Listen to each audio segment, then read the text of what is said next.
बिस्मिल्लाहिर्रहमानिर्रहीम, अस्सलाम वालेकुम जी। दिस इज़ क्या कहें इसको, एक पॉडकास्ट है, एक कोशिश है, एक काविश है which we call conversing Islam. And हाजिर है मैं और जनाब हसन अलियास भाई, जिनको मैं बड़े प्यार से मुफ्ती साहब कहता हूँ। So the story is, we gonna keep it very casual. The story is के मैं यहाँ पढ़ने आया गामदी साहब से। हसन भाई जो हैं वो भी यहाँ आते जाते रहते हैं। तो कोरोना की वजह से we got stuck, so now we are officially stuck here in the US because of corona. And we want to use this opportunity कि हम एक, ये वॉलंटियर एफर्ट है, this is a volunteer effort conversing Islam, and we want to use it कि जो गामदी साहब का नुक्ता नज़र है या इस्लाम की बात है उसको एक बड़े आसान तरीके के साथ, एक कैजुअल एनवायरनमेंट में we want to take that to the public जितनी भी अल्लाह ने हमें इस्तात दी है। सो वो कहते हैं ना कि डिज़ास्टर में अपॉर्चुनिटी हमें मिल गई और हम आपके सामने यहाँ बैठे हुए हैं। So we will also be taking lot of questions, lots of topics to cover. इसमें आपको वी अंडरस्टैंड के गांधी साहब का point of view is very unique among आजकल जो इस्लामिक डिस्कोर्स है, उसके अंदर एक बड़ा यूनिक पॉइंट ऑफ व्यू है। उसकी जो डिटेल्स हैं वो बड़े आसान तरीके से भी आपके सामने रखना चाहेंगे for those people who want to understand. So let's hope कि it's a good journey. Let's hope we can present to you facts in a way that the masses can understand. Hasan भाई अस्सलाम वालेकुम। अस्सलाम जनाब, कैसे हैं? बिल्कुल ठीक ठाक। मेकशिफ्ट एफर्ट है। कैसा लग रहा है आज हमारी पहली, क्या पॉडकास्ट ही कहेंगे ना इसको? हाँ, नाम माइक्स पॉडकास्ट वाले हैं। नाम आप कोई भी दे लें, लेकिन रमज़ान में इफ्तार के बाद गुनूदगी के आलम में यहाँ बिठाने को मैं तो ज़्यादती से ही ताबीर करूँगा। देखें, यही तो वो पुल सिरात है, ठीक है ना, जहाँ से आपने गुजरना है। नहीं, I am very thankful to you, I am very thankful in fact to the whole team of Gandhi centre कि ये बड़ा मेकशिफ्ट हमने एक दो दिन के अंदर एफर्ट की। जब पता चला कि जी इधर ही गुजरेगा रमज़ान, तो हमने कहा कि अपने टाइम के साथ कुछ अच्छा करना चाहिए। ओके, सो हसन भाई, first I start with you. हम दीन की बात भी करेंगे, हम जो एक मुनफरिद नुक्ता नज़र है गांधी साहब का, इससे पहले इस्लाई साहब, फराइज साहब, लेकिन सबसे पहले मैं चाहता हूँ कि यार लोगों को बताएं कि हम कैसे आ गए इधर, बिकॉज एक बहुत ज़्यादा तनकीद का सामना भी करना पड़ता है, बल्कि तनकीद का ही आजकल सामना करना पड़ता है जब भी गांधी साहब का नुक्ता नज़र जाता है आगे। How did you and up here? आप का जहाँ तक मैं थोड़ा सा बता सकता हूँ, एक बड़ा शदीद किस्म का रिलीजियस बैकग्राउंड है, ट्रेडिशनल रिलीजियस बैकग्राउंड है इनका, मदरसे से आप फारिग तहसील है। कैसे हो गया ये, इधर कैसे आ गए आप? देखिए हमजा भाई, पहले तो मैं एक बात करना चाहता हूँ, बड़ी अहम बात है, और अहम मैंने शुरू में इसलिए कह दिया कि आप इसको गैर अहम ना समझें। खुद ही मैंने खुद ही अपनी बात को अहमियत दे दी है। आमतौर पे ये होता है हमारे यहाँ कि जब भी किसी एक नुक्ता नज़र से आपका शिफ्ट होता है किसी दूसरे पॉइंट ऑफ व्यू की तरफ, तो लोग इसको बहुत ग्लोरीफाई करके दुनिया को दिखाते हैं। एक तरह से ये फ़िरके की मशहूरी का इश्तिहार बन जाता है। आपने देखा होगा यूट्यूब पे बहुत सारी वीडियोज़ हैं, मैं बरेलवी क्यों हुआ, मैं लहदीस क्यों हुआ, मैं सुन्नी क्यों हुआ, मैं शिया क्यों हुआ। तो आम जो मेंटेलिटी है, ख़ास तौर पे मजहबी जो रुझानात या स्कूल ऑफ थॉट में जब पैराडाइम शिफ्ट होता है, तो इसको इसी तरीके से प्रेजेंट किया जाता है। और लोग ये भी ख्याल करते हैं कि भाई मैंने अगर अपना नुक्ता नज़र छोड़ा है और मैं दूसरे नुक्ता नज़र की तरफ आया हूँ, तो लाजमन ये जिस चीज़ की तरफ मेरा जर्नी हुआ है वो कोई बहुत ही बिल्कुल ठीक ठाक सी चीज़ है, और जो पिछला नुक्ता नज़र था वो बिल्कुल ही वो फ्लॉप था, इसलिए मैंने उसको छोड़ दिया ना। और इसको आमतौर पर जो मुख्तलिफ सेक्ट्स होते हैं वो अपनी दुनिया को अपनी बात की दलील के तौर पर पेश करते हैं। देखो पहले वो ये था, वो कन्वर्ट होके हमारे पास आ गया। तो मैं शुरू में ये जो ओवरऑल सिनेरियो है इसकी थोड़ी सी निगेशन करना चाहूँगा। हम लोग जितने भी तालिब इल्म हैं जो मज़हब को पढ़ने के लिए जाते हैं सोसाइटी के अंदर, वो एक बहुत रिच, बहुत इन डेप्थ, बड़ी, अगर थोड़ी इजाज़त दें तो मुश्किल उर्दू बोल लूँ। ज़्यादा ना बोलिएगा यार, ये मैं पॉज करूँ, बड़ी कंप्लेन है यार, इतनी मुश्किल उर्दू बोलते हैं। तो हमारी जो रिवायत है वो बड़ी जिंदा, बड़ी जावेदा, बड़ी रोशन, बड़ी दरख्शां रिवायत है। दरख्शां के मानी, दरख्शां का मतलब है कि बहुत ज़्यादा बहुत ज़्यादा रोशन है, जिंदा है। ठीक है। तो हमारी जो रिवायत है वो यूँ नहीं है कि दो चार कोई मौलवी उठे हैं, उन्होंने कोई मज़हब पे गुफ्तगू कर ली है और उनके कुछ मुरीद बन गए हैं। जो उम्मत के अंदर इल्म के तरीके पे मज़हब को समझने की साइंसेस डेवलप हुई हैं, उनको सदियां गुजरी हैं। वो यूँ नहीं है कि दो चार लोग उठे, उन्होंने कोई मज़हब पे कोई बात की, उनके फ़िरके बन गए। हम आम तौर पे तासुर रखते हैं। उसकी वजह क्या है? उसकी वजह है कि सोसाइटी में इस वक्त जो लोग मज़हब को रिप्रेजेंट कर रहे हैं वो शायद अपनी वो जो इनहेरिटेंस है, अपनी जो तुरास है, एक और मुश्किल लफ्ज़ बोल रहा हूँ, क्या चीज़? तुरास, यानी तुरास, यानी उनका मतलब? उनका वो माजी, उनका वो सरमाया इफ्तिखार जो उनकी तारीख में पड़ा हुआ है। सॉरी, फिर मुश्किल हो गया सरमाया। यहाँ से इस्लाम भी सीख सकते हैं और उर्दू भी सीख सकते हैं, मुश्किल वाली जो आपको खुद समझ नहीं आएगी। चले आसान कर देता हूँ। यानी उनकी एक, जिसको आप कहते हैं ना, डिग्निटी है। हाँ, यानी उनका एक माजी है जिसमें हजारों की तादाद में लोग मौजूद हैं। वो यूं नहीं है कि कोई एक दो ऐसे लोग पैदा हो गए। उसकी इब्तिदा इमाम शाफी से होती है, उसके अंदर इब्ने हज़म है, उसके अंदर इब्ने तैमिया है, ग्रेट नेम्स और बड़े बड़े उलमा हैं। सारी जिंदगियां जो है वो दीन को दी हुई। इसी तरह से आप देखें इमाम शातबी हैं, फिर यहाँ बरे सगीर में आते हैं शाह वलीउल्लाह हैं, फिर पूरी रिवायत है। तो ये एक बड़ी, जिसको आप कहते हैं, एक और हाँ, बड़े बड़े उलमा हैं। ये बड़ी एक रिच ट्रेडिशन है। इस ट्रेडिशन से मज़हब की मुख्तलिफ इंटरप्रिटेशंस हैं जो पैदा हुई हैं। तो हम लोग जो बरे सगीर में पैदा हुए हैं वो इन्हीं ट्रेडिशन के साए में मुख्तलिफ जो थॉट्स हैं उनके साथ अपनी अटैचमेंट का इजहार करते हुए मज़हब को पढ़ते हैं। तो मेरा आगाज़ भी आपने पूछा था, तो मैं भी उसी एक बड़ी रोशन, बड़ी नुमाइंदा रिवायत से, जो मज़हब की रिवायत है, और वो यूँ नहीं है कि उससे कोई नाता टूट गया है और हम कन्वर्ट होकर को गामदी हो गए हैं। गामदी साहब भी उसी इल्म के ट्रेडिशन में खड़े हुए हैं।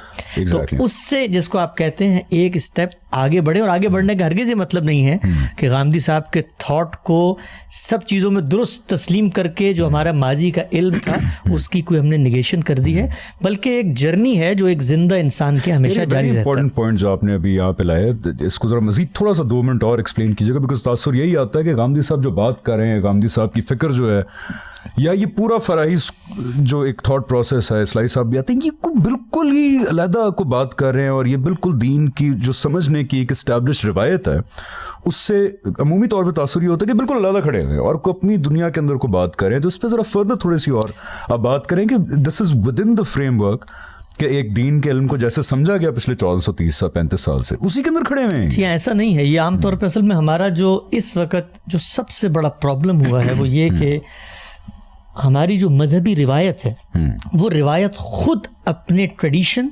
और अपना जो माजी था उसके साथ उस दर्जे में अटैच नहीं रही है। इसलिए उनको हर बात अजनबी बात लगती है, हर बात नई बात लगती है। आपने देखा होगा आमतौर पे गांधी साहब के अफकार पे लोग जो सबसे पहली तनकीद करते हैं वो ये है कि ये नई बात कर रहे हैं, यानी ये असल में जिद्दत पसंद है, इनको लिबरल पसंद है, यानी नई नई चीज़ें पैदा करने का शौक है। और ये लिबरल्स को खुश करने के लिए भी ऐसी ऐसी ताबीरात निकालते हैं। उसकी बुनियादी वजह क्या है? उसकी बुनियादी वजह ये है कि हमारा जो इल्म का ट्रेडिशन है उस ट्रेडिशन से हम वाकिफ नहीं है। मैं आपको एक मिसाल देता हूँ, उस मिसाल से आपको अंदाजा हो जाएगा। मतलब गांधी साहब की आप किताब खोलें तो उसमें जब वो दीन को बयान करते हैं तो वो बयान करते हुए कहते हैं कि सुन्नत क्या है। तो वो कहते हैं कि सुन्नत असल में दीन इब्राहिमी ही की रिवायत है, और दीन तो अल्लाह के हमेशा से एक ही था ना, तो उसके जो अमली प्रैक्टिसेस हैं उसको इब्राहिम अलैहिस्सलाम ने जारी किया, और वो करते करते आगे रसूलुल्लाह सल्लल्लाहु अलैहि वसल्लम के हद तक पहुंची। बनी इस्माइल, बनी इसराइल दोनों आपकी आल है, ज़ुर्रियत है। तो उसी रिवायत को रसूलुल्लाह ने आगे बढ़ाया। अब जब गांधी साहब ये जुमला कहते हैं तो जो करीब की मजहबियत है, जो अपने उस इंटेलेक्चुअल हिस्ट्री से वाकिफ नहीं है, उनको बड़ी अजनबी लगती है। लेकिन जब आप माजी के इल्म में जाते हैं तो आपको हैरत होती है कि बड़े बड़े लोग, इब्ने हज़म, इमाम शाफी, अबू बकर जस्सास, वो यही बात कर रहे हैं, शातबी, यानी वो इस ट्रेंड से वाकिफ है, इस हिस्ट्री से वाकिफ है। शाह वलीउल्लाह, उनके लिए ये कोई अजनबी मबाहिस नहीं है। वो बात करते हैं, बताते हैं कि इब्राहिम अलैहिस्सलाम की ज़ुर्रियत क्या थी, अल्लाह ने क्या जिम्मेदारियाँ दी, सुन्नत क्या चीज़ है। तो ये जो पूरा स्कूल ऑफ थॉट है, बल्कि हम लोग जो मजहबी लोग हैं, जिनको आप मतलब सादा उर्दू में कहूँ कि वो लोग जो चटाइयों पे बैठ के मजहब पढ़ते हैं और हमारा ताल्लुक उसी माजी की जिंदा रिवायत से है, वो तो किसी चीज़ की तरफ आंख उठा के नहीं देखते जब तक उसमें अपनी इसी तुरास को रचा बसा हुआ ना पाए। तुरास एज़ इन माजी की रिवायत, माजी की जो रिवायत है, जो हमारी हिस्ट्री है मजहब को समझने की, उसमें अगर किसी चीज़ को हम नहीं पाते तो हम तो आंख उठा के देखते भी नहीं, इसलिए कि हमारे सोसाइटी के अंदर ये बात भी हकीकत है, हम इसको निगेट नहीं कर सकते। बहुत सारे ऐसे स्कूल ऑफ थॉट्स पैदा हुए हैं जो उस रिवायत से इन्हिराफ करके पैदा हुए हैं। उनको नहीं पता कि माजी का इल्म क्या कह रहा है, या माजी के इल्म की बुनियादों पे वो अपनी बात को आगे नहीं बढ़ा रहे। लेकिन इस फिक्र का हरगिज़ मामला ये नहीं, मौलाना फराही को आप पढ़ें, मौलाना अमीन हसन इस्लाही को आप पढ़ें। होता क्या है, होता ये है कि बहुत सारी चीज़ें वक्त के गुजरने के साथ साथ छुपती चली जाती हैं। देखिए, मुसलमानों का अरबी ज़ुबान से ताल्लुक़ कमज़ोर हुआ। जब उससे ताल्लुक़ कमज़ोर हुआ तो अरब उलमा की लिखी हुई किताबें, उनकी तसनीफ़ात, उनका लिटरेचर, उनका काम, उनकी इंटेलेक्चुअल हिस्ट्री, उससे भी मुसलमान पीछे होना शुरू हो गए। फिर एक और चीज़ पैदा हुई, वो ये सियासी कशमकश। हमारे यहाँ अगर आप देखें पाकिस्तान में तो मज़हब किस चीज़ का नाम है? मज़हब फ़िरक़ों के दरमियान, इसको आप कहते हैं ना कलामी मबाहिस, अकीदे के मबाहिस। रसूलुल्लाह सल्लल्लाहु अलैहि वसल्लम हाजिर थे, गायब थे, मसला इम्तिनाए नज़ीर और या रसूलुल्लाह कह सकते। सॉरी टू से दिस बट अनफॉर्चुनेटली बड़े इस तरह के मबाइस में हम डले हुए हैं जो कि हमारी ना आखिरत की फलाह से रिलेटेड है, ना अल्लाह ताला की खुशनुदी से रिलेटेड है। इस तरह की बहुत सारी मबाइस, ख़ास तौर पे जो सियासी इंटरप्रटेशंस हैं उनमें पड़े हुए हैं। So you are absolutely right कि हमारे यहाँ जो बहसें होनी चाहिए, जो इल्मी बहसें होनी चाहिए, जो अकली बहसें होनी चाहिए, वो नहीं होते हैं। जी, हर तरफ यही है। आप ये देखें कि तसव्वुफ की जो रिवायत इस वक्त मौजूद है, जब उस पर कोई तनकीद की जाती है तो वो आगे से कहते हैं नहीं, तसव्वुफ तो ये नहीं कहता। उसकी वजह क्या है? यानी उसकी वजह ये नहीं है कि वो शायद गलत कह रहे हैं, बल्कि उसकी वजह ये है कि जो तसव्वुफ वो देख रहे हैं, वो देख रहे हैं, वो नहीं। ये बड़ी सही बात है, बिकॉज मेरे बहुत सारे दोस्त जो है ना वो सूफीज़म के अंदर वो हैं, कभी तसव्वुफ के अंदर वो पाए। उनसे जब मैं बात करता हूँ ना, यार I don't, it doesn't make sense to me इल्मी और अकली तौर पे कि गौस होते हैं, फिर कुतब्स होते हैं, फिर इस तरह के ऑफिसर्स अल्लाह मियाँ ने बनाए हुए। They don't even know about it. क्या मतलब गौस कुतुब क्या होता है? सूफीज़म वो रूमी और बस अच्छी बातें। So you are absolutely right कि हमारा वो रिश्ता टूट गया अपनी ही इल्मी जो माजी रहा है। हमारा क्या लफ्ज़ था वो माजी का? तुरास। हमारी अपनी ही हमारी इल्मी तुरास के साथ जो है वो रिश्ता टूट गया। And plus I also have to say before मैं आपकी जर्नी पे आऊँ, उनकी बड़ी इंटरेस्टिंग जर्नी है जिसके अंदर एक अगवा भी शामिल है कोइंसिडेंसली। लेकिन उससे पहले, उधर आने से पहले मेरी गुजारिश ये होगी कि देखें, हमें इल्म और इखलाक दोनों के इम्तिहान में डाला गया। सिर्फ ये बात मेरी सुन लें, अल्लाह का वास्ता है, कि जब भी आप तहकीक किए बगैर, पढ़े बगैर, नज़र डाले बगैर एक चीज़ के ऊपर अपनी राय कायम कर लेते हैं, यानी कि ये आदमी गलत कह रहा है या ये आदमी बिल्कुल सही कह रहा है, क़यामत के दिन you will be held accountable on it, because आपने अपनी इल्मी जो इम्तिहान है उसके अंदर बहुत बड़ी खयानत की है कि आपने बगैर देखे, बगैर सोचे समझे उठा के कह दी ये बंदा फलाना है, ये गलत है। पढ़ लें एक दफ़ा, समझ लें, और अगर नहीं इत्तेफाक करते तो बिल्कुल ठीक है, जायज़ बात है, ये तो इल्म की ग्रोथ का सबब बनता है। सो प्लीज़ इस चीज़ से, अगर आप मुसलमान हैं, कॉन्शियस ऑफ अल्लाह ताला हैं, क़यामत पे ईमान रखते हैं, एक दफ़ा ज़रूर सोचिएगा अगली दफ़ा कमेंट करने से पहले कि जी ये तो फलाने हैं, ये ढींगड़े हैं, ये पेड लॉबी है, ये यार हम तो we not even getting paid for this is a volunteer effort. ठीक है, हम फंस गए कोविड की वजह से, तो इसके लिए भी नहीं कोई पैसे देता हमें, तो ये दोनों सारा ने कहाँ से पैसे देने हैं हमें। सो इसलिए बगैर तहकीक किए, यार अल्लाह का वास्ता ये ना किया करें, आपके लिए मसला बनेगा आगे जाके। अब मुझे बताएं हसन साहब, मैंने मेरी इतलात के मुताबिक, ठीक है, आपको एक ज़माने में जब आप एक मदरसे में पढ़ रहे थे, गांधी साहब की किताब दी गई थी तनकीद लिखने के लिए, मैं नहीं चाहता आप नाम लें किसी का भी, और उसके बाद आपको वो जर्नी शुरू हुई, यानी कि नाक़िद से आप क्रिटिक करने के लिए आपको किताब दी गई, बिकॉज ये माशाल्लाह बड़े लायक स्टूडेंट थे अपने मदरसे के, बड़ा ये इनको कहा जाता था कि जी ये बड़े तनकीद करनी थी आपने, तो आप किधर आ गए यहाँ पे और कैसे है? देखिए, असल में मैंने चंद साल पहले कनाडा में एक बहुत ही मुफस्सल का मतलब वैसे होता है तफसील से, यार इतना मुझे पता है, उर्दू में 100 में से 60-65 आ जाते थे। इन्होंने वैसे प्रोग्राम से पहले एक ऑफ द ईयर बात की थी कि उर्दू आसान बोलनी है, तो इसलिए मैं जहाँ भी मुश्किल बोलूंगा मैं वहाँ पर वो लफ्ज़ की तस्हीह कर दूंगा, तस्हीह कर देंगे, यानी कि उसका मतलब बता देंगे। और आपके इस प्रोग्राम से लोग दीन सीखे ना सीखे, मेरी उर्दू मेरी ख़राब हो जाएगी, सारों के उर्दू में 100 में से 100 आना शुरू हो जाएंगे। तो मैंने वहाँ ये बयान किया था कि इंसान जिस वक़्त किसी नुक्ता नज़र को कबूल करता है तो उसके पीछे कई अवामिल होते हैं। मसलन आपकी ख़ानदानी पस मंज़र होता है, आप जिस माशरे में उठते बैठते हैं उसकी कुछ रिवायात, उसके कुछ कल्चरल नॉर्म्स होते हैं, फिर आपकी अपनी इंटेलेक्चुअल कैपेसिटी क्या है, किन चीज़ों को आप पढ़ सकते हैं, किन चीज़ों तक आपकी रसाई है, तो उससे आपका एक फ्रेमवर्क बनता है इल्म का। तो हम लोगों ने जिस वक्त आँख खोली है, जिन चीज़ों को इब्तदा में पढ़ा है, उससे पहले एक बड़ा, जिसको आप कहते हैं, अच्छा वाक़या हुआ, और मैं अपने वालिद साहब को हमेशा उसमें क्रेडिट देता हूँ। वो ये है कि उन्होंने मदरसे में जाने से पहले एक ब्रॉड बेस तालीम देने का बड़ा एहतमाम किया। Very important. उनका नुक्ता नज़र ये था कि तुम ज़रूर जाओ, मदरसे में पढ़ो, जो नुक्ता नज़र पढ़ना चाहते हो पढ़ो। बल्कि मैं आपको हैरत होगी ये बताते हुए, अगरचे वो भी एक मजहबी ख़ानदान से ताल्लुक़ रखते हैं, उन्होंने यहाँ तक हमें लिबर्टी दी कि तुम अपने नाना के मदरसे में जाना चाहते हो वहाँ जाओ, तुम अगर अहले तशय्यो के किसी इदारे में कुम में जाना चाहते हो वहाँ जाओ, तुम नदवतुल उलमा में जाना चाहते हो वहाँ जाओ।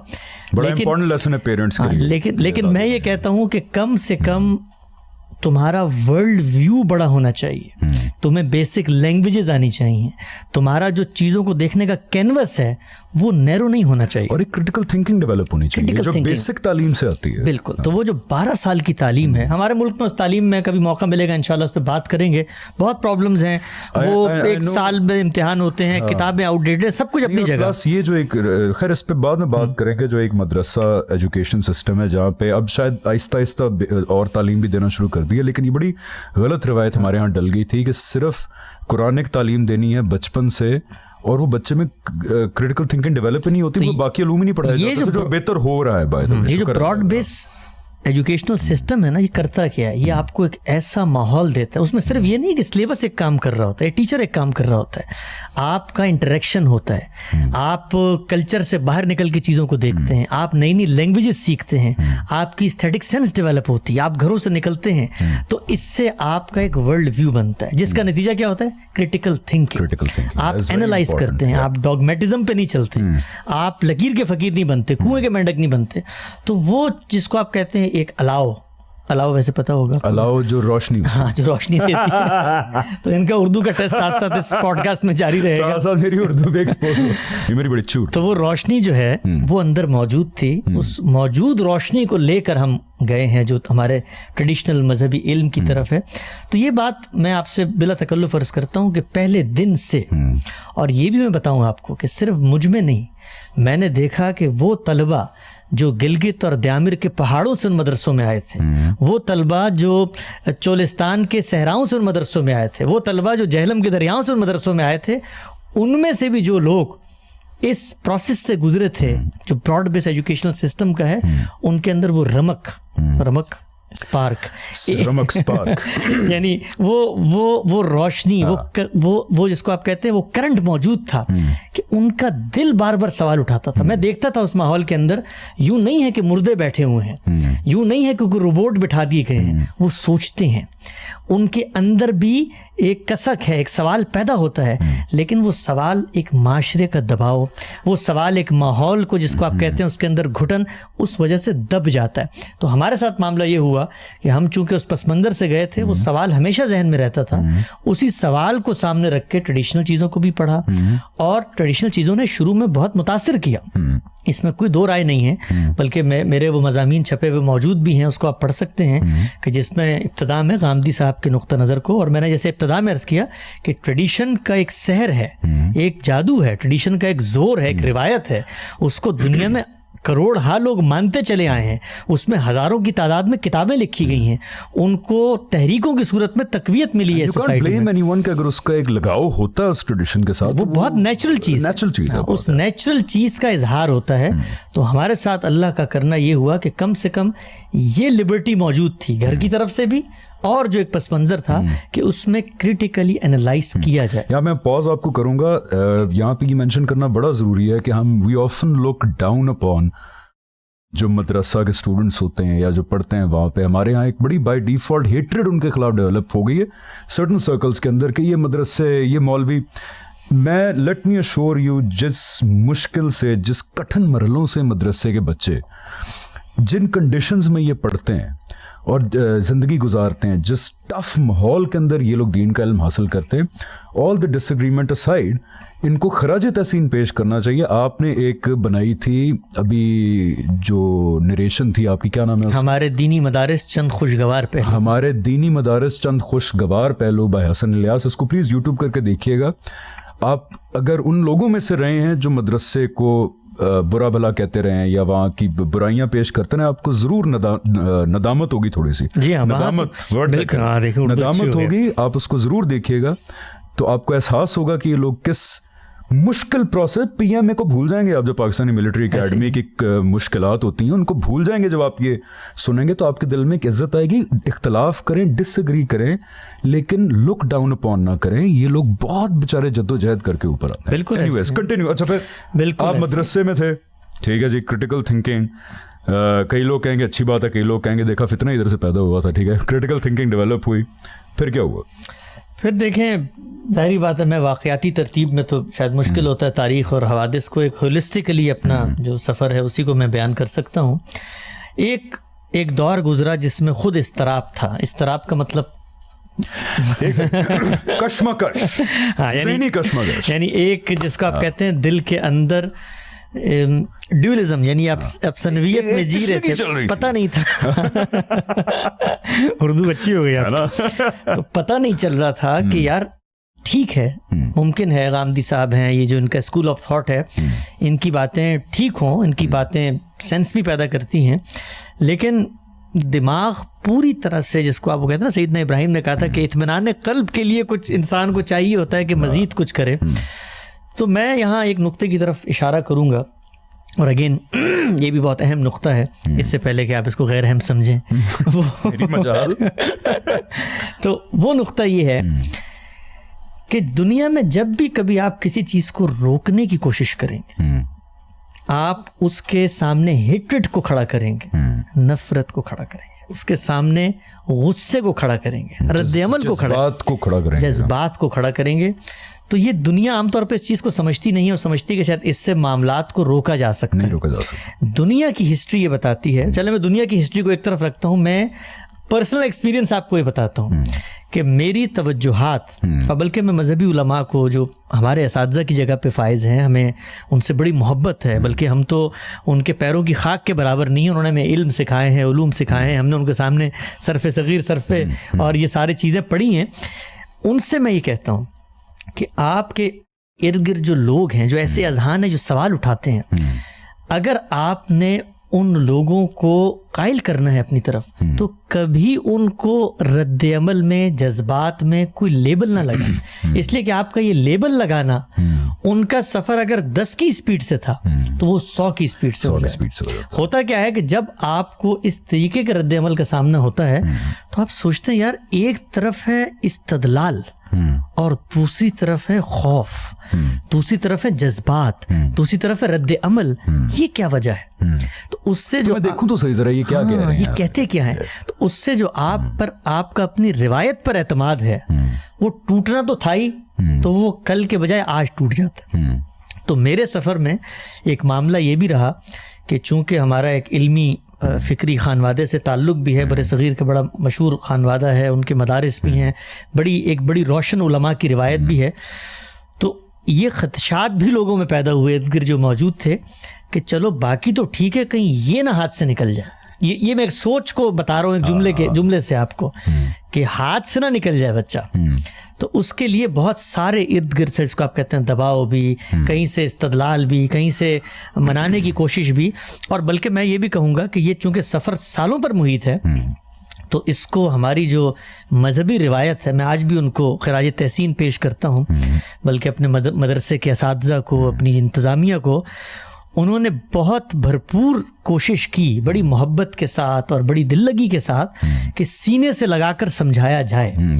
लेकिन एक वक्त ऐसा आता है कि जिस वक्त आप इस्तदलाल पेश करना शुरू कर देते हैं, तो फिर उसके जवाब में या तो इस्तदलाल होता है या फिर रद्द-ए-अमल होता है। इस्तदलाल का मतलब है रीजनिंग, आर्गूमेंट, लॉजिक, रैशनल, उसके पीछे जो इंसान का नुक्ता नज़र है, जो थॉट है, उसको आप पेश करते हैं। आपको पॉज करके यहाँ ऐड करना चाहूँगा, आपने एक बड़ी खूबसूरत अभी बात की है, यानी एक ही की, इससे पिछली नहीं थी। नहीं, ये अभी वाली ज़्यादा खूबसूरत थी कि जब आप रैशनल के सामने या लॉजिक के सामने या इस्तदलाल के सामने, ख़ास तौर पे जब बात अल्लाह ताला के मुतल्लिक़ हो, यानी कि मैं अल्लाह ताला, इस कायनात का परवरदिगार, जिसको आप भी वर्शिप करते हैं, जिसको मैं भी वर्शिप करता हूँ, जब हम कहते हैं कि अल्लाह ताला की तरफ से एक बात है, मैं समझाऊँ ऐसे और शायद आप गलती खा रहे हैं, उसको जब आप टैकल करते हैं ना जज्बात से, जब आप उसको टैकल करते हैं गुस्से से, तो ये असल में उस इखलाकी और इल्मी इम्तिहान के अंदर पोल्यूशन है, जिस पोल्यूशन के होते हुए खदशा ये है कि आगे जाके बड़ी मुसीबत हो सकती है क़यामत के दिन। तो अभी ब्रेक पे हम जा रहे हैं, लेकिन उससे पहले अपने अंदर जज्बातियात, गुस्सा, reaction, cultural biases, political biases की वजह से किसी चीज़ को रद्द कर देना, बजाय कि उसको इल्मी और अकली तौर पे देखें आप बड़ी दयानतदारी से, ये बड़ी मुश्किल का बायस बनेगा आगे जाके। ये मैं उसी परवरदिगार की बात कर रहा हूँ जिसको आप भी इबादत करते हैं, हम भी इबादत करते हैं। डिसएग्रीमेंट असाइड, इस मामले में ज़रा देख लें। अच्छा, ब्रेक पे जाएंगे, वापस आके विल कंटिन्यू इंशाल्लाह।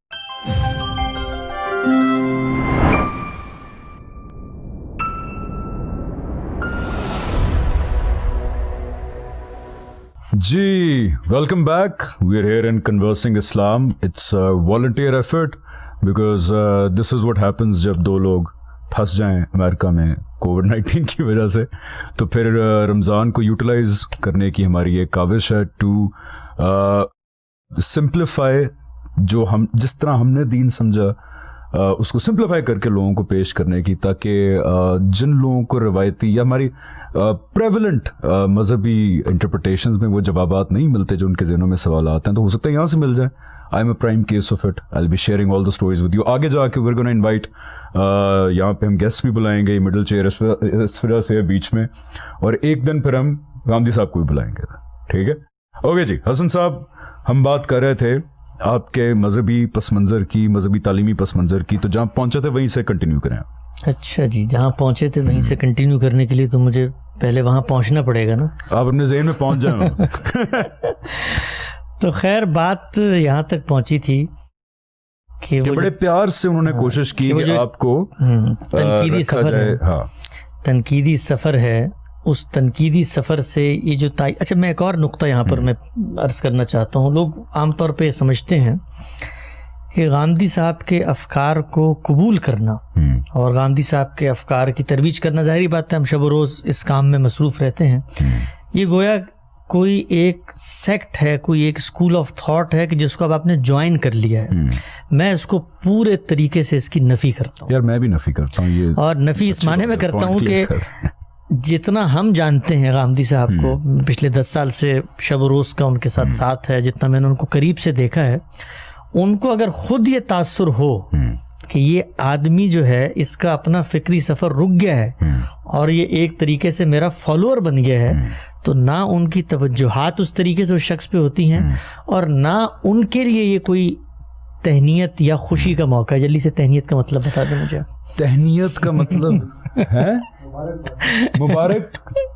मुबारकबादी का मौका, यानी उनके लिए कोई ये बहुत, ये वो नहीं होते मेरे वो कॉल अ फ्रेंड, यानी ये कोई कौन है ये आपको बताएंगे अभी। ये उनके लिए कोई खुशी या शादमानी का मौका नहीं होता, बल्कि ये एक दुख की बात होती है। I agree with you on it, I agree with you, because now I am also, मैं डायरेक्टली उनके साथ एफिलिएटेड हूँ। हमें उनकी क्लास में बैठने का मौका मिलता है, डायरेक्टली पढ़ने का मेरे जैसे आदमी को मौका मिल गया, मैं तो बड़ा अल्लाह का शुक्रगुजार हूँ। लेकिन उनसे जो रिलेशनशिप है, आप यकीन जाने, दैट्स वेरी क्या कहेंगे, क्रिटिकल थिंकिंग बेस्ड है, कि उनसे ये नहीं होता कि वो बता रहे हैं और हम कह रहे हैं जी बिल्कुल ठीक है। कोई फॉल्स क्या कहते हैं उसे, फॉल्स निकी का जो एटमॉस्फेयर होता है कि आप सर झुका के बैठे हैं, और एक बिल्कुल ऐसी बात नहीं। इट्स लिटरली लाइक उस्ताद और स्टूडेंट जहाँ पे उनसे कई बातों पे ऐसे ऐसे सवाल कर बैठते हैं कि जी नहीं समझ आ रही या आप गलत भी कह रहे हैं। और हमारे एक तो टीम मेंबर है जिनका उनसे एक ज़बिया के मामले में इख्तलाफ भी रहा है। जी हाँ, बल्कि आपको हैरत होगी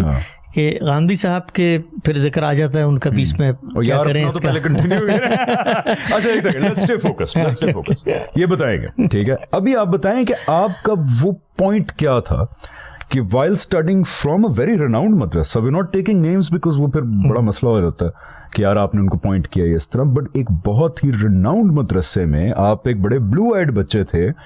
अल्लाह करे कि यार अगर प्ले कर सकते हैं इनकी, ज़रा वो तस्वीर दिखाएं जब ये माशाल्लाह इतनी बड़ी पग इन्होंने पहनी हुई है, ये दाढ़ी है इनकी, और ऐसे करके बैठे हुए हैं।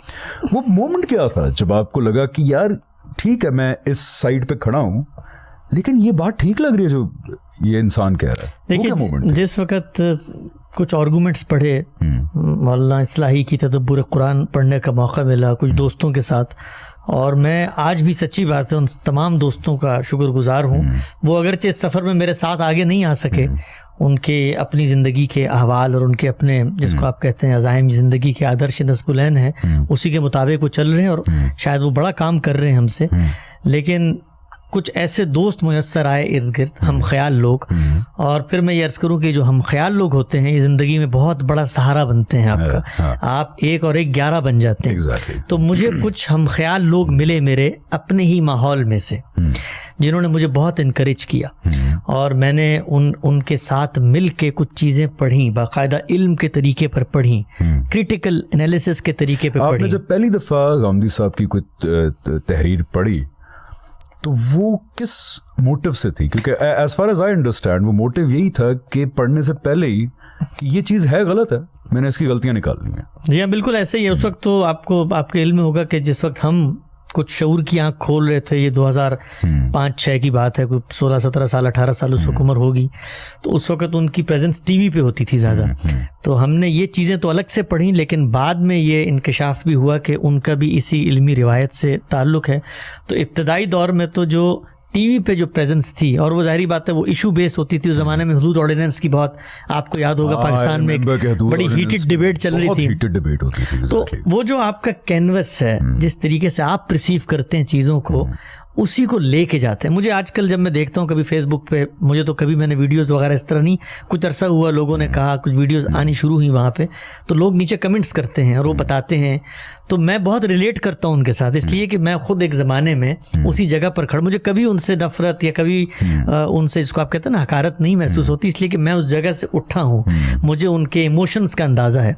तो मैंने, आपकी भी इब्तिदा यही थी कि यार ये गलत बात है? मैं तो बताता हूँ, एक मौके पे वो लिखा भी मैंने, मुझे याद पड़ता है कि एक टीवी प्रोग्राम के अंदर गामदी साहब गुफ्तगू कर रहे थे और उन्होंने एक जुमला कहा कि जो काजी है, जो जज है, वो सज़ा देते हुए जुर्म की नौयत और मुजरिम के हालात, जुर्म की नौयत का मतलब ये है कि जो सरकमस्टांसेस हैं जिसमें क्राइम हुआ है उसको देखेगा, और मुजरिम के हालात, जिसने क्राइम किया है उसको देखेगा। पता नहीं भूखा तो नहीं था, उसने चोरी कर ली, ये उन्होंने एक बात कही। तो हुदूद ऑर्डिनेंस ज़ेर बहस था, उस ज़मीन में उन्होंने एक नुक्ता नज़रिया वहाँ पर पेश किया। तो मैं आपको ये बताना चाह रहा हूँ कि होता क्या है जिस वक्त आप किसी शख्स को इस तनकीदी निगाह से देखना चाहते हैं कि आप उसकी गलती निकालें। तो मैंने, यानी मुझे आज ये सोच कर कह के शर्मिंदगी भी होती है कि इस एक जुमले को लिया और इस पर एक पूरा मजमून बांध दिया कि एक साहब हैं जो आज के अहद में खड़े होकर ये कह रहे हैं कि कोई शख्स नाउजुबिल्लाह अगर जिना कर देता है और वो काजी के पास आता है, नहीं तो काजी ये कहेगा कि भाई तुम कहीं उसके जुल्फे गिरा के असीर तो नहीं हो गए थे, कहीं उसकी होठों की लाली ने तुम्हारे दिल को मोह तो नहीं लिया था, को आपने ये कहीं तुम्हें उसके रुखसारों ने मदहोशी में तो नहीं मुब्तला कर दिया था। तो आगे से कहे हाँ मैं तो मदहोश हो गया था, तो काजी कहेगा भाई जुर्म की नौयत और मुजरिम के हालात तो ऐसे हैं कि इसको कुछ ना कहे और कमर पे एक थप्पी मार के कहेगा चलो आइंदा एहतियात करना। तो इस तरीके से इंटरप्रेट किया। बताना क्या मकसद है, ये बड़ी रेलेवेंट देखिए बताना क्या मकसद है, बताना ये मकसद है, ये आज भी होता है। आप देखिए कल की बात है, इसी जगह के ऊपर हम बैठ के मैंने यहाँ गांधी साहब से एक सवाल किया कि गांधी साहब ये बताएं कि कोरोना के मरीजों को अगर डॉक्टर्स ये कहते हैं कि हाथ नहीं लगा सकते आप, जनाजा नहीं पढ़ सकते, या मिसाल के तौर पे कोई मेडिकल राय आ जाती है कि जला दिया जाए, तो आपका क्या नुक्ता नज़र है? उन्होंने एक उसूली गुफ्तगू की कि तजहीज़ और तकफीन के सारे आदाब आम हालात से मुतल्लक हैं। जब भी आम हालात नहीं होते तो आपको मौके की रियायत से कोई फैसला करना पड़ता है। उसूली जवाब था। अगले दिन क्या हुआ? अगले दिन इंटरनेट पे ढेरों वीडियोस हैं कि गामदी साहब ने तो कह दिया कोरोना के मरीज़ की मैयत को जला दो। तो मुझे एग्जैक्टली वही चीज़ याद आई। एक मैं भी एग्जांपल दूं, जरूर। ये बिल्कुल ये फिनोमेनन हमेशा रहता है। मैं इसलिए नहीं गुजरा बिकॉज मेरा तो बिल्कुल ये दूसरा बैकग्राउंड था, लादीन किस्म का बैकग्राउंड था। बट ये आज भी होता है कि जब गामदी साहब ने कहा कि जी कोरोना की वजह से बेहतर है कि पाकिस्तान के अंदर बाजमात नमाज ना की जाए जब तक ये मसला कायम है, तो एकदम बड़ा एक मास रिएक्शन ये आता है कि अच्छा जी कोरोना की वजह से बाद जमात नमाज ना करें, कल गामदी साहब कहेंगे कि यार जोर असर भी ना पड़े अगर सर में दर्द हो रहा है आपके। ये बहुत ही गलत किस्म। आप देखें बाज अहले इल्म लोगों ने, अहले इल्म यानी मैं किसी आम आदमी का जिक्र नहीं कर रहा, यहाँ तक लिखा कि जो इस मौके पे ये आरा दे रहे हैं वो तो कभी मस्जिदों में जाते ही नहीं है। उनको क्या लगी, मसलन मैं ज़ाती तौर पे जानता हूँ, मैं जिसको आप कहते हैं ना घर का भेदी हूँ एक तरीके से, यानी गामदी साहब की ज़िंदगी को अगर आप डीकोड करें तो उसमें सिर्फ एक चीज़ है और वो है नमाज। उनका खाना भी नमाज से मुतल्लिक है, उनका उठना भी नमाज से मुतल्लिक है, उनका बिछोना भी नमाज से मुतल्लिक, उनका सफ़र भी नमाज, उनका हज़र भी नमाज। यानी अगर आप एक शख्स के साथ वक्त गुजारें तो आपको ये अंदाज़ा होगा कि उसकी ज़िंदगी में, और ये मैं ऑनेस्टली स्पीकिंग यानी मैं ख़ुद बहुत कमज़ोर आदमी हूँ अमाल की लिहाज से, लेकिन एक मुशाहिदे के तौर पे आपको मैं सिर्फ बताना क्या चाहता हूँ कि पब्लिक कैसे परसीव करती है और रियलिटी असल में क्या होती है। तो हम जब कहीं आज यानी दिन में 10 दफ़ा निकलना होता है, आना जाना होता है, हर चीज़ नमाज से तय होती है। भाई हसन साहब नमाज कहाँ पढ़ेंगे, नमाज कब होगी, सेंटर में आएंगे तो नमाज का क्या होगा। नमाज है उस आदमी की ज़िंदगी।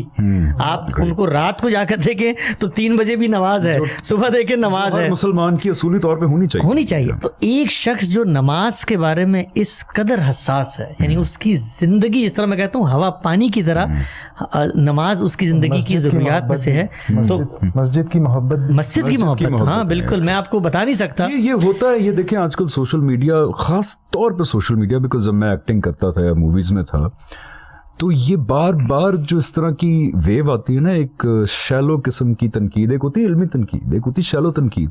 ये भी बड़ा गलत फिनोमेना है बिकॉज हर आदमी के हाथ में मोबाइल फोन। मैं आपको बताऊं, अभी बात निकल पड़ी है और गामदी साहब के तो वापस आएंगे, लेकिन आमतौर पर जब बात होती है मैं बहुत अपने जज्बात और एहसासात, बहुत कुछ है जहन में जो मैं देखता भी हूँ, लेकिन कुछ पहलू मुझे लगता है कि मैं उसको नुमायाँ करूँ, लोगों को अंदाज़ा हो। मुझे याद है मैं मलेशिया जब गया, गामदी साहब के पास ही घर था मेरा, वहाँ मैंने रहना शुरू किया। तो वो एक देहात में रहते थे, यानी कोलमपुर की चकाचौंध, और वहाँ की चकाचौंध का मतलब तो बता, चकाचौंध किसको नहीं पता, वहाँ की रोशनियाँ और वहाँ का जो जिसको आप कहते हैं ना लोग और ये और हजल बसल, उस जिंदगी से दूर वो एक देहात में रहते थे। और एक दरिया था और उसके किनारे, दरिया के किनारे उनका घर था, बिल्कुल देहात, लिटरली देहात था। तो वो वहाँ रहते थे। वहाँ जाहिर बात है उन्होंने घर लिया, वो सस्ती जगह भी थी तो उनको वहाँ रहना आसानी हुई, कई और वजूहात भी। लेकिन प्रॉब्लम जो हुई ना वो एक ही थी कि वहाँ मस्जिद करीब नहीं थी। तो हमने जो वहाँ 8 साल गुजारे मलेशिया में, आप यकीन जाने मैंने एक तड़पती हुई मछली की तरह उनको एक ही ख्वाहिश शब रोज़ देखी। मैं सुबह जाता तो एक ही बात, शाम जाता तो एक ही बात कि ये घर बिक जाए या कुछ हम कर लें कि मस्जिद की नमाज मिल जाए। अच्छा, हमने कोशिश की कि करीब की जो मस्जिद है वहाँ हम जा सकें। अब जाहिर बात है मैं 5 वक्त तो गाड़ी में उनको ले जा नहीं सकता, अपनी यूनिवर्सिटी की मसरूफियात। कोशिश की हमने किसी तरीके से वॉक करके चले जाएं, और रास्ते में हाईवे आ जाता तो उस पर वॉक अलाउ नहीं थी। तो आखिर में आपको पता है हमने क्या सोल्यूशन देखा? क्या हमने सोल्यूशन ये हल किया कि हमने घर के अंदर एक मस्जिद बनाई माशाल्लाह। उस मस्जिद में हमने एक मशीन लगाई जो अजान देती थी, और उस मस्जिद में हमने सफ़े बिछाई और उस पर मस्जिद का माहौल दिया। और जब वहाँ अजान होती थी तो लिटरली जिस तरीके से एक आदमी मस्जिद में जाने के लिए कसरत करता है, काम छोड़ देता है और वुज़ू करता है और उस तरफ दौड़ता फिरता है, तो मैंने देखा कि गामदी साहब को वही फीलिंग उस जगह पे आनी शुरू हो गई। यानी गोया उन्होंने घर के अंदर एक मस्जिद बना ली। तो मैं बताना क्या चाह रहा था, लगाओ और तासुर लोग क्या उसको, मैं बताना क्या चाह रहा हूँ, आप हजार इख्तलाफ करें गामदी, यानी मैं कहता हूँ कि आप गामदी साहब की फिक्र के को कसदम फुंकार दें, उनको जो कुछ कर दें आप, लेकिन शख्सियत जो है ना, शख्सियत उसका एतराफ़ करना चाहिए, नाक़दीन को भी एतराफ़ करना चाहिए। देखिए, अच्छा दुश्मन वो होता है जो सच्चाई को मान कर दुश्मनी करे, को मान के फिक्र से दुश्मनी हो। डिसएग्रीमेंट करें आप इल्म अकली बुनियाद पे, इल्मी बुनियाद पे, मैं कहता हूँ बिल्कुल उखाड़ दें पूरी गामदी साहब की थॉट को। लेकिन यहाँ पे ये भी ऐड करना मैं चाहता हूँ कि अक्सर गामदी साहब कहा जाता है जी अहदीस मुबारका सल्लल्लाहु अलैहि वसल्लम को नहीं मानते। यार वो इस वक्त ये शख्स बैठ के, मेरा ख्याल है तारीख का सबसे बड़ा हदीस प्रोजेक्ट इस वक्त जो है वो गामदी साहब कर रहे हैं, आप भी उसका पार्ट हैं। इतना बड़ा हदीस प्रोजेक्ट मेरा ख्याल है हमारी रिसेंट तारीख में नहीं हुआ इतना बड़ा हदीस प्रोजेक्ट। वो कर रहे हैं और उनको कहा जाता है कि ये हदीस को नहीं मानते। तो मैंने जो ट्रैजिक बात जो मैंने शुरू की थी, आपने मुझसे पूछा था कि उस जमाने में जो एक तनकीदी नुक्ता नजर था, तो मैं रिलेट करता हूँ, इतने इर्द गिर्द आम तौर पर लोग हैं। तनकीदी नुक्ता नजर साहब कैसे आए बताएं? अब जब चीज़ों को पढ़ना शुरू किया तो वो पहली चीज़ जो आपको बहुत मुतासिर करती है, और फिर मैं अर्ज कर दूं अभी मुतासिर कर रही, हो सकता है कल ना करे, कल हम गांधी साहब को छोड़ के हमारा पड़ाव कोई अगली किसी साहब के डेरे पर हो, उनकी फिक्र से मुतासिर हो जाए, हो सकता है प्रोग्राम के दौरान ही हो जाए, हो सकता है मेरी फिक्र से मुतासिर, और दूसरा आप उसके बाद गेस्ट ही तब्दील कर दें, आपका कोई दूसरा बंदा लेकर आओ। लेकिन हुआ ये कि जब उस फिक्र को इल्मी अंदाज में, ये इल्मी अंदाज है, जो पिछला अंदाज था वो कौन सा अंदाज था? जज्बाती, वो फिल्मी अंदाज, वो फिल्मी यानी उसमें आपने एक चीज को बीच से निकाल लिया। ना उसमें आपका संजीदा रवैया है, ना उसमें आपकी नीयत के अंदर ऐसे कोई मुहर्रिकात नहीं है कि आपने सच्चाई का साथ देना, ना वो क्रिटिकल एनालिसिस, इल्म के तरीके पे चीजों को नहीं देखते। जज्बात, रद्द अमल, मुदाफियत यानी डिफेंस है, अपनी रिवायत को बचाना है इस शख्स के शर से, इस रवैये के साथ जब आप जाते हैं तो उसका वो नतीजा निकल। तो जब पढ़ा तो माजी की जो इल्मी रिवायत है उससे जो है ना उसके ताने बाने रिलेट होते हुए नजर आए। यानी यूं नहीं था कि मैं ये कहूं कि माजी के अंदर सारी बातें जो गांधी साहब कर रहे हैं वो माजी में मिल जाती हैं, ऐसा नहीं है। ना यूं था कि जो उनका पूरा एक स्ट्रक्चर है, ये जो निज़ाम फ़िक्र है, वो माजी में मुख्तलिफ उलमा क्या रहा, लेकिन वो निज़ाम फ़िक्र यूं नहीं हुआ कि एक जजीरे में पैदा हो गया। वो निज़ाम फ़िक्र माजी के इल्म के अभास के अंदर से उठा है। अभास क्या होता है? बहस की जमा है, बहस यानी जो मुख्तलिफ क्राइसिस हैं आपस में इल्म की दुनिया में, मुख्तलिफ डिबेट्स हैं, उनके अंदर से वो उठा है। उसकी बुनियाद ज़ुबान के ऊपर है, वो ज़ुबान कुरान मजीद के ऊपर बेस करती है। उसको समझने के जो उसूल बयान किए जाते हैं वो यूं नहीं है कि कोई एक दिन शख्स उठा है उसने वज़ा कर दी है, जो अल्फाज वो बयान करता है। जो अजीम हमारी एक इल्मी तारीख है, मेरा ख्याल है हमारे मजहब के अंदर ये में बड़ा फख्र होना चाहिए इस बात पे, इल्म हदीस। हमने जिस तरह जिस तवातुर से कुरान ट्रांसफ़र हुआ है, सुन्नत ट्रांसफ़र हुई है, जो इतने बड़े पैमाने पे हदीस पे रिसर्च हुई है, इतने बड़े मुहद्दिसीन, सही बुखारी उठा लें, मुस्लिम उठा लें, मसलन इतनी ज़्यादा जो हुई है, किसी ऑर्गेनाइज इतनी एफर्ट जो है किसी और मज़हब की तारीख में नहीं हुई। इसलिए हमारे पास इतना ज़बरदस्त मटीरियल मौजूद है, इस पे फ़ख्र करना चाहिए। बदकिस्मती ये है कि समझा जाता है कि गांधी साहब के यहाँ हम कुछ तज़ीक करते हैं इस इल्मी रिवायत के अलग खड़े होके, नहीं है ऐसा नहीं है, ऐसा नहीं होना चाहिए। बल्कि मैं ये भी कहूँगा कि जो लोग गांधी साहब को सुनते हैं, और ये भी एक नेचुरल फैक्टर है कि सुनने के बाद उनका जो मौजूद मजहबी रिवायत है उसके खिलाफ एक एग्रेशन जन्म भी लेता है। उस एग्रेशन को पैदा करने की बहुत सारी वजूहात खुद मजहबियत ने पैदा कर दी हैं लोगों के लिए। लोगों को, जिसको आप कहते हैं ना, एक तरीके से मखमसे में डाल दिया है। मखमसे का मतलब बता दो। मखमसे का मतलब वसवसा, शक नहीं, मखमसे से मुराद ये है कि वो इस तजब्जुब का शिकार है। अब तजब्जुब भी मुश्किल हो गया। यार चेंज करो बंदा, यार ये बंदा चेंज करो भाई। यहाँ पर एक नीचे आप डिक्शनरी भी रख दें। इसमें क्या होता है? जमजमा क्या होता है? डाउट, यानी एक डाउट में, डाउट के अंदर।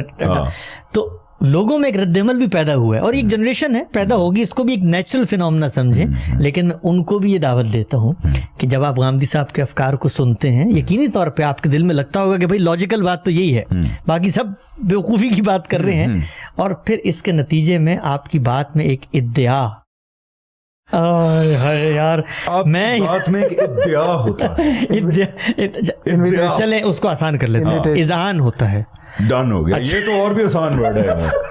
ये तो आपने जो चले और मेरे कानों में चाशनी और आसान कर लेते हैं। अपनी बात में ईकान होता है। ईकान होता है यार, ये खत्म करते हैं मेरा ख्याल है। चले नहीं आसान, अपनी बात में एक जोर महसूस शुरू में ये कह देते तो क्या मसला था, शुरू में कह देते कॉन्फिडेंस। तो ये जो जोर महसूस होता है, अब देखें ना, असल में जहां भी जाते हैं माजी की रिवायत साथ साथ चलती है। तो हमने जो उर्दू पढ़ी है तो वो उर्दू के अल्फाज जाते हैं, लेकिन इंशाल्लाह वक्त के साथ साथ खराब हो जाएगी आपके साथ। जोर करेंगे इतना तो बाकी को समझ आए। तो वो जो है ना उसका इजहार भी होता है। लेकिन मैं उनको भी कहता हूँ कि देखें, सबसे ज़बरदस्त तरीका क्या है इल्म के हुसूल का, जो शख्स जो बात कह रहा है ना उसकी पोजीशन पे खड़े होकर उस बात को समझें। जब आप वहाँ जाएंगे, उसकी जगह पर खड़े होकर उसको समझेंगे, तो आपके दिल में, आपके दिमाग में, आपके लबो लहजे में, आपके तर्ज इस्तदलाल में, आपके अंदाज़े गुफ्तगू में उसके लिए हमदर्दी पैदा होगी।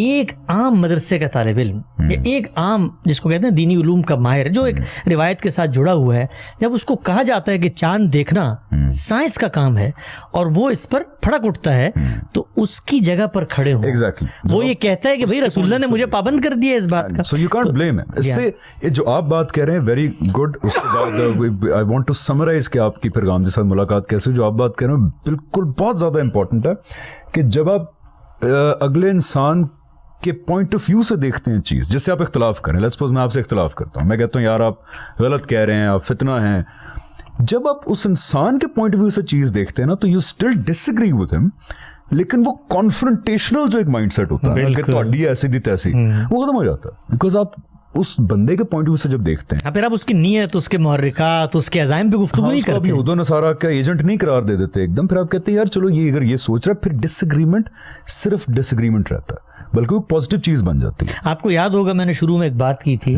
कि हमारी जो इस वक्त की मौजूद मजहबियत है जो सोसाइटी में नज़र आती है, वो पिछले 40-50 साल में तो चूँकि जो सियासी तहरीकें उठी मज़हब के नाम पर, उसके नतीजे में एक रद्द अमल, मुखासमत और इज़म्स की जंग है। उसमें मगरिब मशरिक में तफरीक हो चुकी है। जो उसके ख़िलाफ़ होता है वो मगरिब ज़्यादा होता है।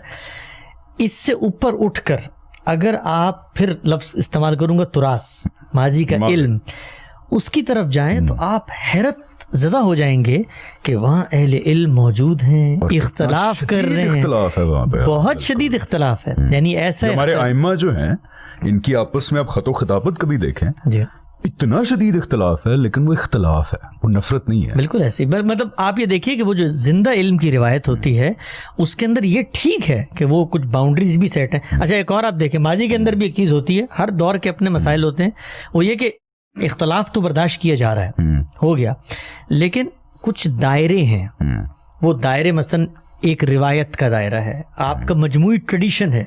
जब आप कहते हैं ना किसी साहिब इल्म ने जिसकी बड़ी खिदमात हैं, उसके बाकी इख्तलाफात तो कबूल हैं, लेकिन उसने कोई ऐसी बात कर दी है जो मजमूई तौर पे रिवायत के फ्रेम से बाहर है, तो उसको कहा जाता है ये इनका तफर्रुद है, मुनफरिद है इस राय में। यानी इस राय में ये एक इंडिविजुअल खड़े हुए हैं कि इजमा के साथ नहीं है, ये अकेले खड़े हैं। आप देखें कि ये वो एक सोच है माजी के अंदर पाई जाती थी एक कोने में, जिसका ज़हूर आगे चल के बड़े पैमाने पे हुआ कि लोग रिवायत से अजनबियत कहना चाह रहा हूँ कि जो हमारे बड़े आइम्मा हैं यार, इसके बाद अपने पे आए ना यार, ताकि फिर मैं अपने पे आऊँ और फिर हम मज़ीद लोग। मैं यहाँ पे ये भी काबिले नोटिस बात है कि जो हमारे बड़े आइम्मा थे वो भी अपनी कई आरा के अंदर जब वो अलहदा बात करते थे, यानी कि चलें 90%, इसकी चाहूँगा आगे जाकर मिसालें भी दें, 90% इमाम बुखारी ने, इमाम शाफी ने बात की जो कि सारे कह रहे थे इजमा के साथ थे, लेकिन उनकी कुछ 5% आरा थी जो उन्होंने कहा यार ये हम इजमा से इख्तलाफ करते हैं, ये बात ठीक है। तो उसको बजाय के सीरियसली लेने के हमारा टेम्परामेंट ये बना कि हमने कहा नहीं, ये इनकी 95% बातें जो इजमा के साथ जा रही हैं, कंसेंसस के साथ जा रही हैं, ज़बरदस्त, बिल्कुल ठीक, बाकी चीजें गैर अहम है बिकॉज वो इनका वो क्या है, मुनफरिद ओपिनियन है, तफर्रुद है इनका। तो उनकी बात को जो वो कह रहे थे कि यार ये हमें ठीक नहीं लग रहा, हमने सीरियसली लिया नहीं उसको, आप देखिए ट्रीट ही किया कि एक एक्सेप्शनल अलग से बात, हालांकि वही उनका असल में कंट्रीब्यूशन था जिसको हमने साइड लाइन कर दिया। तो और ओवर अ पीरियड ऑफ 1400 साल वो इतना एग्जैजरेट हो गया कि अब जो भी मुनफरिद बात करता है इमीडिएटली उसको रिजेक्ट कर दिया जाता है, जिसकी सबसे बड़ी मिसाल है गांधी साहब। तो हाँ, तो मुझे ये बड़ा इंपॉर्टेंट पॉइंट था जो आपने हाईलाइट किया। तो मुझे ये लगता है कि जब हमने जाहिर बात है उनकी इन चीज़ों को पढ़ा, तो वो जो पहला तासुर था, क्योंकि माजी का कुछ इल्म इब्तदाई नौयत के अभी भी हम तालिब इल्मी हैं, कोई मज़हब के उलूम पर या मजहबी अफकार के ऊपर कोई रसूख दस्तरस तो मैं नहीं रखता, लेकिन आप रसूख का माना रसूख और दस्तरस का मुझे पता है अबूर। हाँ, बहुत अच्छा, वेरी नाइस। तो लेकिन चूंकि इल्म से एक वाकफियत थी और चीज़ों को एकेडमिकली देखने का एक ज़ाविया नज़र बन चुका था, वही क्रिटिकल एनालिसिस का जो एक पस मंज़र था, तो उसमें गांधी साहब के अफकार ने सवालात पैदा किए। ये जो सवाल है ना जी, ये सवाल एक ऐसी, अच्छा गांधी साहब भी क्या करते हैं, एक कोई मिसाल दें, मैं आपको बहुत ही क्रूड सी मिसाल देता हूं, जो बड़ी आसान समझने के लिए हो मिसाल। मैं आपको एक बहुत सादा सी मिसाल देता हूँ। वो सादा सी मिसाल आपको असल में एक पूरा निज़ाम फ़िक्र यानी फ्रेमवर्क समझने में मदद करेगी। मसलन मैं एक मुसलमान हूँ, पाकिस्तान में रहता हूँ, मेरा एक कल्चर है, उस कल्चर में मैं अपनी शख्सियत, अपनी पर्सनैलिटी को प्रेजेंट करने के लिए लिबास पहनता हूँ। ये एक बहुत नेचुरल और फितरी अमर है। मुझे लिबास में पैंट शर्ट भी पसंद हो सकती है, मुझे लिबास में शलवार कमीज भी पसंद हो सकती है, मुझे धोती भी पसंद हो सकती है, टोपी भी पसंद हो सकती है। लिबास एक इंडिविजुअल चॉइस है। इंसान की शख्सियत रंगों को पसंद करती है, वो चाहती है कि वो कैसी दिखे, ये भी उसका ज़ाती हक है। इस हक को इस्तेमाल करते हुए मसलन मैंने एक कपड़े पहन लिए। एक बहुत सादा मिसाल मैं आपको दे रहा हूँ। कपड़े पहनने के बाद मैंने मसलन शलवार कमीज पहन लिया। अब वो शलवार कमीज पहन के जब मैं एक मजहबी माहौल में गया हूँ तो मुझे ये बताया गया कि देखें बाकी सब तो ठीक है, शलवार कमीज सुलहा का ड्रेस रहा है, पाकिस्तान में सब उलमा भी यही पहनते हैं, अच्छा है, रंग भी ठीक है, लेकिन ये जो आपकी शलवार है इसको टखनों से ऊपर होना चाहिए। ये मैं आपको बता रहा हूँ कि वो बड़ा मशहूर पॉइंट ऑफ एंट्रेंस है जो आपको एक फ्रेमवर्क की निशानदेही करता है कि वहाँ सोचने का जाविया क्या है या सोचने का जाविया क्या है।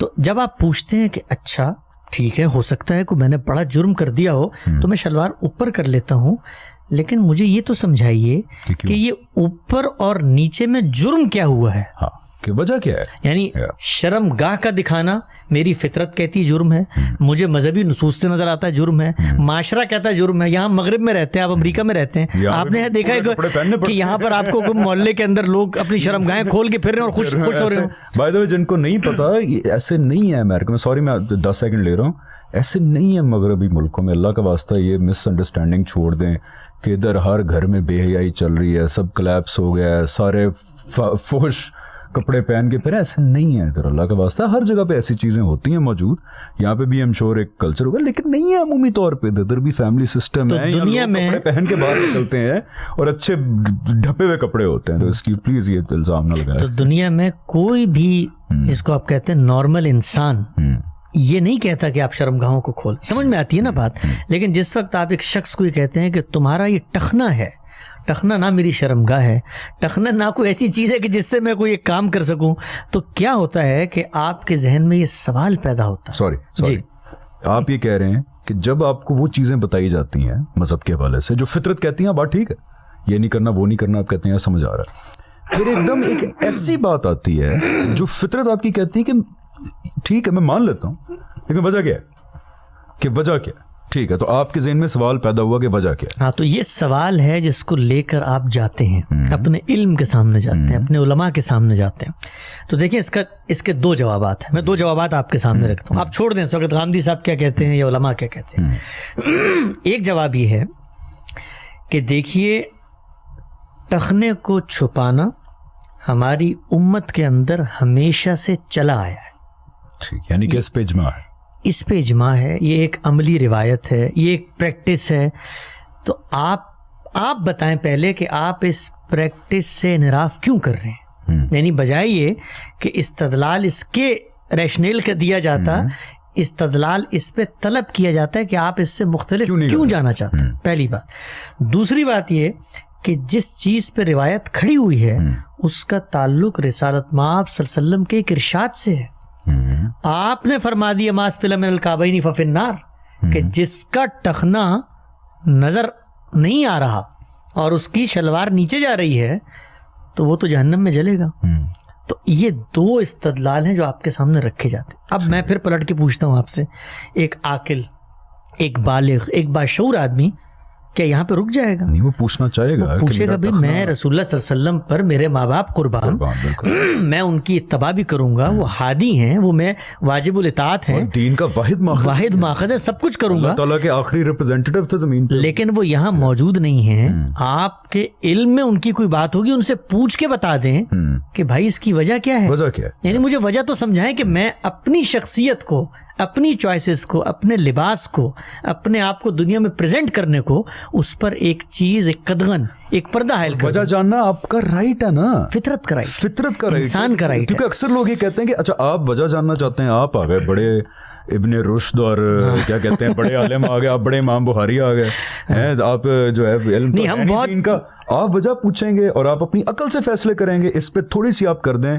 एक्सप्लेनेशन कि वजह पूछने का राइट जो है मैं सिर्फ एक बात करता हूं और फिर उसके बाद इंशाल्लाह अगले प्रोग्राम में मैं दूसरा बताऊंगा कि वो दूसरा पॉइंट ऑफ व्यू क्या है जो आपको फिर सोचने में मजबूर करता है। जैसे आपने कहा ना कि तुम बहुत बड़े हो, तुम नए पैदा हुए हो, तुम मतलब इब्ने रुश्द हो, तुम इब्ने हज़म फैसला करोगे, अकल से फैसला करोगे, यानी तुम जो हो अब सवाल करने लग गए हो, यानी कि हमारे जो बड़े करते रहे उस पर सवाल करोगे तुम। अब एक रिवायत ये है, एक तर्ज अमल है, ये एक रवैये का नाम है, ये एक पैकेज है जो आपके सामने पेश किया जाता है।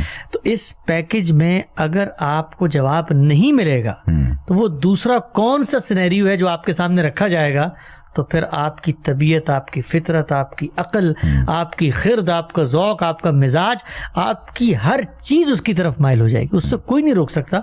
तो इंशाल्लाह वो दूसरा सिनेरियो अगली नशिस्त में हम आगे बढ़ेंगे। रैप इट अप अभी ये हमारी जो काविश है conversing Islam, again telling you guys कि रमज़ान यहाँ आ गया, मैं और हसन भाई यहाँ फंस गए और हमने यही लॉजिकल फिर इसका आउटकम बनता है कि यहाँ फंस ही गए हैं तो रमज़ान को यूटिलाइज करें। एंड दिस यानी फंस गए तो लोगों को भी फंसाएं, अपना दीन बताएं। And this is a completely volunteer effort, but please donate to this centre. अभी तो खैर मौका ऐसा कि कोरोना की वजह से आप गरीबों में डोनेट करें, अपने इर्द गिर्द देखें जो गरीब हैं और उसमें से अगर कुछ बच जाए एंड पे तो वो प्लीज इस सेंटर को भी डोनेट करें। आप लोग जो मजहबी लोग हैं ये आखिर में मांगते जरूर हैं, इसकी जरा वजह बता दें मुझे आप लोग। इसकी वजह ये है कि इस सेंटर में बड़े लोग हैं जो काम करते हैं, जो सेंटर को चलाते हैं, इस सेंटर के खर्चे भी हैं और मुझे खुशी हुई ये देख के कि जो इसके मेंबर्स हैं, सेंटर के जो फाउंडिंग मेंबर्स हैं, आज हम आपको मिलाएंगे भी उनसे, वो अपनी जेब से अदा करें, इनमें इसको कमा नहीं रहा कोई इस तरह। So when you donate to this effort also, तो जो लोग मुत्तफिक हैं, जो समझते हैं कि इस कोशिश को फलना फूलना चाहिए, उनको शायद इस स्ट्रीम ऑफ थॉट से अपने सवालात के जवाब मिल रहे हैं, तो ये भी देखें कि लाखों ऐसे लोग हैं कि जिनको ये जवाबात मिल सकते हैं, उनकी अकली इल्मी तस्कीन हो सकती है, उनका ताल्लुक खुदा के साथ, इस्लाम के साथ, कुरान के साथ मजबूत हो सकता है। तो then help us in expanding, in giving a message to more and more people. यहाँ पे मैं ख़त्म करूँगा। गामदी सेंटर, गामदी साहब, इस्लाम, कुरान, दीन, ये सब जो है हम डिस्कस करते रहेंगे। उसकी वजह ये, it's not about one personality, please know कि ये एक पर्सनैलिटी की बात नहीं है, ये एक सेट ऑफ थॉट की, फ्रेमवर्क ऑफ थॉट की बात है, जिससे मैं इसलिए एफर्ट कर रहा हूँ बिकॉज मुझे जवाबात मिले उससे, जो इंशाल्लाह इन द नेक्स्ट प्रोग्राम आपकी जर्नी खत्म होगी तो मेरी आपका इम्तिहान शुरू होगा, पूछूंगा मैं कौन कौन से जवाब याद है, कैसे इधर फंस गया, किधर मैं फिल्में कर रहा था, ड्रामे कर रहा था, जो बाय द वे अच्छी चीज़ होती है अगर दायरों में रह के की जाए। So we gonna discuss all of that. उसके बाद हम आपको मिलाएंगे गामदी सेंटर के लोगों से भी, इवेंचुअली गामदी साहब को बुलाएंगे यहाँ पे। उसके बाद हम उन आहिस्ता टॉपिक्स को हिट करना शुरू करेंगे, उन पे बात करना शुरू करेंगे जो कि जहाँ से क्या कहते हैं कि जहाँ पे हम यूनिक हैं आजकल के दौर में, उन टॉपिक्स को हिट करना चाहेंगे, जैसे कि कुरान क्या है, व्हाट इज़ कुरान, रिसालत क्या है, खुदा ने मुझे क्या बताया, उसके सोर्सेज क्या हैं, ये सारी चीज़ें हम डिस्कस करेंगे इन अ वे कि आम लोग समझ सकें उसको in the later programme. So thank you so much. I hope आपका रमज़ान बहुत अच्छा जा रहा होगा। इबादत करें, remember death is coming very soon to all of us. Corona ख़त्म भी होगा तो मौत तो आएगी। खुदा के सामने पेश होना है, एक क़यामत का दिन आने वाला है। अपनी इस्लाह करें, अपने इर्द गिर्द इस्लाह करें, and we'll see you in the next episode of Conversing Islam.